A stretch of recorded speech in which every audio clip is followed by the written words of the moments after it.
Panchayat road അല്ലെങ്കിൽ ജില്ലാ പഞ്ചായത്തിന്റെ റോഡ്. ഈ റോഡുകൾ നിങ്ങൾ PW ആയിട്ട് ഏറ്റെടുക്കുക.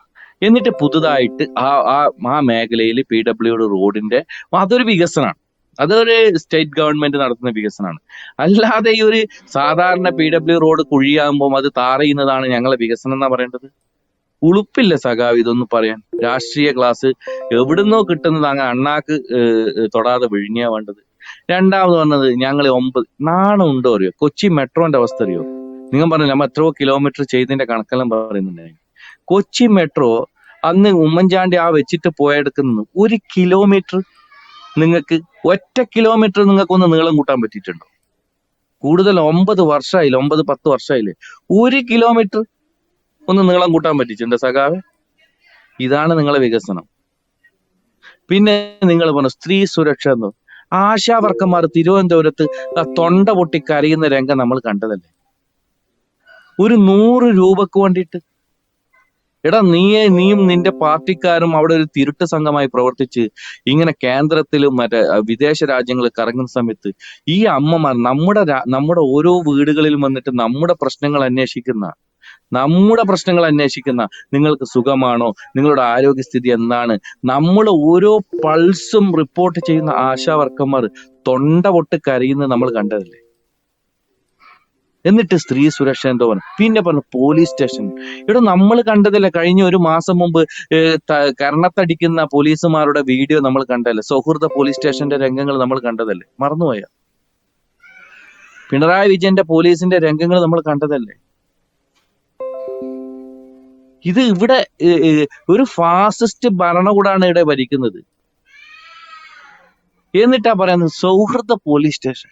കരണത്തടിക്കുന്ന പോയിട്ട് അങ്ങ് എല്ലാവരും ഇന്ന് വിദേശ രാജ്യങ്ങളിൽ ഒന്ന് പോകണം പിണറായി. എന്നറിയോ? അവിടെ പോയാൽ മനസ്സിലാവും എങ്ങനെയാണ് ഒരു പോലീസ് സ്റ്റേഷൻ ഉണ്ടാകുക. അവിടെ ഞങ്ങളെല്ലാം പോകുന്നതാണ്. അപ്പൊ പോയാൽ അവർ മാന്യമായിട്ട് നമ്മുടെ നമസ്കാരം എന്ന് പറയും, ഒന്നില്ലെങ്കിൽ ഗുഡ് മോർണിംഗ് എന്ന് പറയും. അവിടെ അവർ നിങ്ങളുടെ പ്രശ്നങ്ങൾ അങ്ങനെയാണോ നമ്മളുടെ ഇവിടെ തുടങ്ങും പോലീസിൽ. ഒരു സാധാരണക്കാരൻ പോലീസ് സ്റ്റേഷനിൽ പോകാൻ ഭയക്കില്ലേ? ഏതെങ്കിലും ഒരു സാധാരണക്കാരൻ ഒറ്റക്ക് പോലീസ് സ്റ്റേഷനിൽ പോകും? അവൻ അവിടുത്തെ പ്രാദേശിക നേതാവിനെ കൂട്ടിയിട്ടേ പോകും. എന്തുകൊണ്ട് പോകാൻ പറ്റാത്തത് കേരളത്തിന്റെ പോലീസ് സ്റ്റേഷനിൽ ഒരു സാധാരണക്കാരന്? അവൻ പോയില്ല, അവൻ ഭയപ്പാടാണ്. അവൻ ആ പ്രദേശത്ത് ഏതെങ്കിലും ഒരു രാഷ്ട്രീയ പാർട്ടിക്കാരനെ കൂട്ടിയിട്ടേ പോകും. പോലീസ് സ്റ്റേഷൻ ഒരു ഫോൺ വിളി വന്നു പറഞ്ഞാൽ ഭയക്കും. അതാണ് കേരളത്തിന്റെ സ്ഥിതി. എന്നിട്ടാ പറയാ ഭയങ്കര സൗഹൃദ പോലീസ് സ്റ്റേഷൻ. അങ്ങനെയാണ്, തേങ്ങാക്കൊലയാണ്. പിന്നെ നിങ്ങൾ എന്ത് വികസനം 9 കൊല്ലം കൊണ്ട് 10 കൊല്ലം കൊണ്ട് ചെയ്ത് എന്ത് വികസനമാണ് നിങ്ങൾ പറയാൻ പറ്റും? നിങ്ങളൊരു മാസ്റ്റർ പ്രൊജക്ട് എന്ന് പറയാൻ പറ്റും? ഉമ്മൻചാണ്ടി കൊണ്ടുവച്ച കൊച്ചി മെട്രോ അല്ലാതെ, വിഴിഞ്ഞം പദ്ധതി അല്ലാതെ, എയർപോർട്ട് അല്ലാതെ, ഇതൊന്നുമല്ല. നിങ്ങൾ പിണറായി വിജയൻ ഇനീഷ്യേറ്റ് ചെയ്ത ഒരു 10 കൊല്ലത്തിനിടയിൽ ഇനീഷ്യേറ്റ് ചെയ്ത ഒരു പ്രൊജക്ട് പറയാം. കേരളയിൽ മുങ്ങിപ്പോയില്ലേ? KFON മുങ്ങിപ്പോയില്ലേ? എന്ത് പദ്ധതിയാണ് നിങ്ങൾ കൊണ്ടുവന്നിട്ടുള്ളത്? ഇപ്പൊ നിങ്ങൾ ഇരിക്കുന്ന ഇത്ര പേരുണ്ട് ഈ ഗ്രൂപ്പിൽ, നമുക്ക് കൂടുതലൊന്നും എടുക്കണ്ട. കൂടുതൽ ആരെങ്കിലും ഒരാളോട് വീട്ടിൽ KFON ഉണ്ടെന്ന് പറയാൻ പറ്റുമോ? പൊളിറ്റിക്കൽ, ഒറ്റ മിനിറ്റ് ഒന്ന് മൈക്ക് ഓൺ ആക്കൂ. എനിക്ക് അറിയാൻ വേണ്ടിയിട്ടാണ്, ഒരു പൾസ് അറിയാൻ വേണ്ടിയിട്ടാണ്. ഉണ്ടെങ്കിൽ ഉണ്ട് എന്ന് പറഞ്ഞാൽ പ്രശ്നമൊന്നുമില്ല. അതിൽ പൊളിറ്റിക്കലിന്റെ വീട്ടിൽ KFON ഉണ്ടോ? ഒന്ന് മൈക്ക് എടുത്ത് പറഞ്ഞേ, അറിയാൻ വേണ്ടിയിട്ട്. ഇല്ല. ഇതാണ് യാഥാർത്ഥ്യം. നമ്മളെല്ലാം സാധാരണക്കാരനല്ലേ? നമ്മുടെ ഈ വികസനം എന്ന് പറയുന്നത് ഈ ജനങ്ങൾക്ക് വേണ്ടിയിട്ടല്ലേ? നമ്മുടെ എല്ലാം വീടുകളിൽ എത്താൻ വേണ്ടിയിട്ടല്ലേ ഈ വികസനം കൊണ്ടുവരുന്നത്? ഈ ഇല്ലാത്തൊരു പദ്ധതിയാണത്. അത് മുങ്ങിപ്പോയ ഒരു കപ്പലാണ്. എന്നിട്ടാണ് ആ കപ്പലിനെ കുറിച്ചിട്ട് ഇങ്ങനെ പർവ്വതീകരിക്കുന്നത്. ആ കപ്പിത്താൻ ഇങ്ങനെ എന്ന് പറയേണ്ടത് മറ്റേ പുകഴ്ത്തിപ്പാടുന്നത് ഈ ഒരു കാലഘട്ടത്തിലേക്ക്.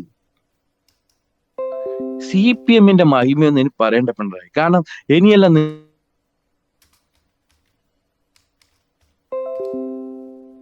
ഈ 10 കൊല്ലം കൊണ്ട് നിങ്ങൾ കേരളം മുടിച്ചിട്ട് ജനങ്ങളുടെ മുകളിൽ ഫാസിസം നടപ്പിലാക്കിയവരാണ് പിണറായിന്റെ വീട്ടു നികുതിന്റെ അവസ്ഥ ഒന്ന് പറയാൻ പറ്റുമോ പിണറായി? നമ്മൾ സാധാരണക്കാരനല്ലേ? എന്റെ വീട്ടിലും നിന്റെ വീട്ടിലും ഈ ഉമ്മൻചാണ്ടിയുടെ ഭരണകാലത്തിലുള്ള വീട്ടു നികുതിയാണോ, ഭൂനികുതിയാണോ സഖാവേ? ആണോ സഖാവേ? ഒന്ന് പറയാൻ. എത്ര 10 മടങ്ങാണെന്നറിയോ? ഇന്നൊരു ഭൂമി രജിസ്ട്രേഷൻ ചെയ്യാൻ പറ്റാത്ത സാഹചര്യമാണ്, അറിയോ? ഇന്ന് ഈ ഒരു കച്ചവടം നടക്കുന്നില്ല. എന്തുകൊണ്ട്? ഭൂ രജിസ്ട്രേഷൻ നടക്കാൻ പറ്റില്ല. അത്രയും ഭീമമായ തുകയാണ് ഭൂ രജിസ്ട്രേഷനിൽ ഉള്ളത്. എല്ലാവരും ഭയപ്പെടുകയാണ്. ഒരു കച്ചവടം നടക്കാത്തത് അതുകൊണ്ടാണ്. ഭൂ രജിസ്ട്രേഷൻ എന്ന് പറഞ്ഞാൽ വളരെ ഭീമമായ ഒരു തുകയാണ്. വീട്ടുനികുതി, വെള്ളത്തിന്റെ കരം, ഇതെല്ലാം വർദ്ധിതമായ എത്രയോ മടങ്ങാണ്. നമ്മളിപ്പോ നരേന്ദ്രമോദിയെ നമ്മൾ ദിവസം കുറ്റപ്പെടുത്താറുണ്ട്. നരേന്ദ്രമോദിയും നിങ്ങളും തമ്മിൽ എന്ത് വ്യത്യാസം? എന്ത് വ്യത്യാസം നിങ്ങൾ പറയാം? നിങ്ങൾ കോർപ്പറേറ്റ് അല്ലാതെ നിങ്ങളും അവരും തമ്മിൽ എന്തെങ്കിലും വ്യത്യാസമുണ്ടോ? നിങ്ങൾ പറയും ഞങ്ങൾ തൊഴിലാളി വർഗം. നിങ്ങൾ എന്ത് തേങ്ങാക്കോലാണ്? ഏത് വർഗമാണ് നിങ്ങൾ? തൊഴിലാളി വർഗം എന്ന് പറയാൻ നിങ്ങൾക്ക് അർഹതയുണ്ടോ സഹോദര? KSRTC എന്ന് പറയുന്ന ഒരു വലിയൊരു തൊഴിലാളികളുടെ പ്രസ്ഥാനമല്ലേ KSRTC. അവിടെ ഇന്ന് ഒരു സാധാരണക്കാരന് ജോലി കിട്ടുമോ? അവന് ജോലി കിട്ടിയിട്ട് എന്തെങ്കിലും കാര്യമുണ്ടോ അവിടെ?